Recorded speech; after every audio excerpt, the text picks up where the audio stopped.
सकता है क्योंकि चीन ईरान के तेल का सबसे बड़ा खरीदार और इसके बाद ईरान से तेल खरीदने वाले दूसरे खरीदारों पर टैरिफ लगाया जा सकता है। अमेरिका ईरान के तेल कारोबार से जुड़ी कंपनियों को भी निशाना बना सकता है। इसमें तेल कंपनियां, शिपिंग कंपनियां, बीमा कंपनियां और बंदरगाह संचालक शामिल हो सकते हैं। ईरानी तेल ले जाने वाले जहाजों पर प्रतिबंध लगाकर ईरान की समुद्री तेल सप्लाई को रोकने की कोशिश की जा सकती है और पांचवा ताला ईरान के बैंकिंग नेटवर्क पर डाला जा सकता है, जिससे तेल और दूसरे कारोबार से मिलने वाले पैसे के लेन देन को मुश्किल बनाया जा सके। विदेशों में मौजूद ईरान की अभी तक बची हुई संपत्तियों को फ्रीज करने की कोशिश हो सकती है। लॉक 7 होगा तेल बेचने के बाद मिलने वाले भुगतान के नेटवर्क को रोकना। आठवां ताला ईरान के शैडो फ्लीट पर कस सकता है। आठवां लॉक बंद होने के बाद ईरान पर आर्थिक लॉकडाउन लग जाएगा और इसकी शुरुआत इसी हफ्ते हो सकती है। लाल सागर में हूती के लगातार हमलों ने सऊदी अरब के सामने एक चुनौती खड़ी कर दी है।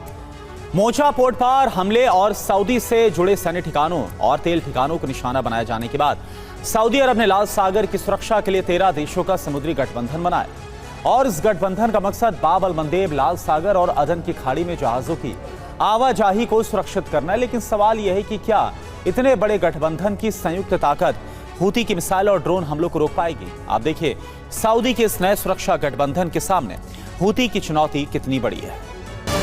हूती के सैन्य प्रवक्ता याहिया सारी ने साफ कहा है, मोचा इलाके में सऊदी समर्थित बलों, हथियार और अटैक बोट्स को निशाना बनाया गया। सऊदी की सैन्य जमावट जहां भी होगी उसे निशाना बनाया जाएगा। हूती ने सऊदी अरब के नजरान में अरामको की एक फैसिलिटी पर ड्रोन हमला करने का दावा किया है।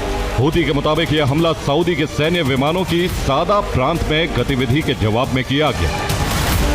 यनबू से निकलने वाले सऊदी के भारी भरकम कार्गो कैरियर लाल सागर में AIS ट्रैकिंग बंद करके डाक शिपिंग कर रहे हैं। लाल सागर से करीब 70% लोडिंग डाक तरीके से हो रही है, यानी AIS ट्रैकर बंद करके ही जहाज आगे बढ़ रहे हैं। जो जहाज यहां से गुजर रहे हैं वो बिना किसी सिग्नल के जोखिम लेते हुए जा रहे हैं। बाब अल मंदेब पर भी असर साफ है। यहां से गुजरने वाले जहाजों की औसत संख्या 50 से घटकर 32 प्रतिदिन रह गई।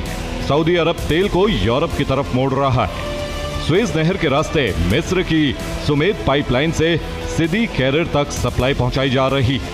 सुमेद पाइपलाइन करीब 320 किलोमीटर लंबी है और सिदी कैरियर में रिकॉर्ड 21.7 लाख बैरल प्रतिदिन की लोडिंग हुई, जिसमें करीब 90% सऊदी का तेल था। दूसरा विकल्प और भी लंबा है।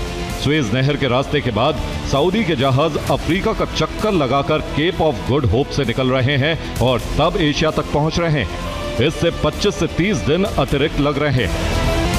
इस बीच लाल सागर की सुरक्षा के लिए सऊदी ने 13 देशों वाला समुद्री रक्षा गठबंधन बनाया है।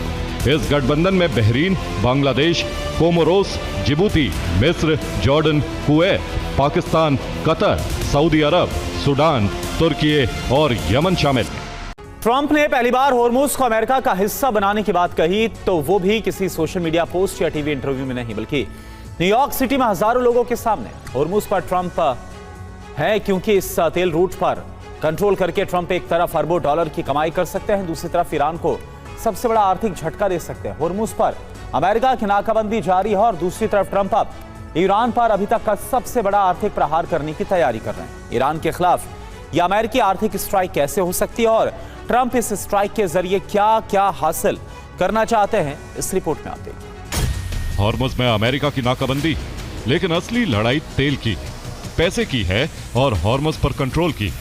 युद्ध से पहले हॉर्मुज से करीब 200 लाख बैरल कच्चा तेल और पेट्रोलियम उत्पाद हर रोज गुजरते थे। अगर 200 लाख बैरल रोज की मात्रा को सिर्फ $70 प्रति बैरल के औसत भाव से भी गिने तो करीब 1.4 अरब डॉलर रोज और करीब 511 अरब डॉलर सालाना का तेल कारोबार बनता है। इसीलिए अमेरिका के उपराष्ट्रपति JD वेंस ने कहा है, अमेरिका का नंबर 1 लक्ष्य तेल और गैस की कीमत कम रखना है और नंबर 2 लक्ष्य है ईरान को परमाणु हथियार हासिल करने से रोकना।